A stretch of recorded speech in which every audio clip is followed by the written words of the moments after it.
Guys, for today's vlog, andito tayo ngayon sa ELJ. Ngayon ay meron tayong ginaganap na entrance. Nakikita nyo naman, di ba? Hello guys, eto na po. May nahanap na po tayo. May nahanap na tayo.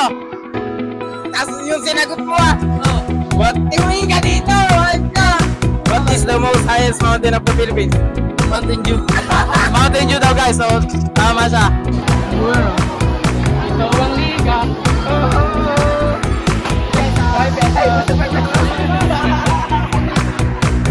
Anong kami sa'yo, Liga?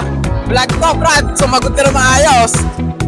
What is the most highest mountain of the Philippines? Brad, sasagutin mo lang. Mountain Dew, Mountain Dew. Mountain Dew lang eh.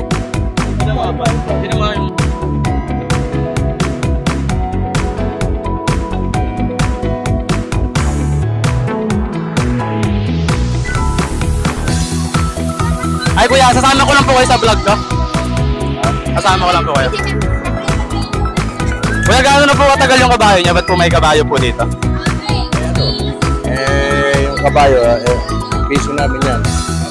Ginagawa namin laruan. Ba't po may kabayo po dito ngayon? Para saan po? May kagamitan ng estudyante. Gaano na po katagal yung kabayo, kuya? Kaya, pinili lang namin yan eh. Magkano po yung kabayo?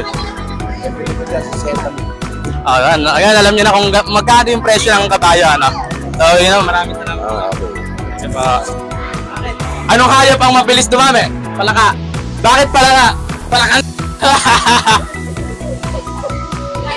Hi guys! It's me, Annie Calorie. Ito ang liga. 5 pesos. Ay, wait lang.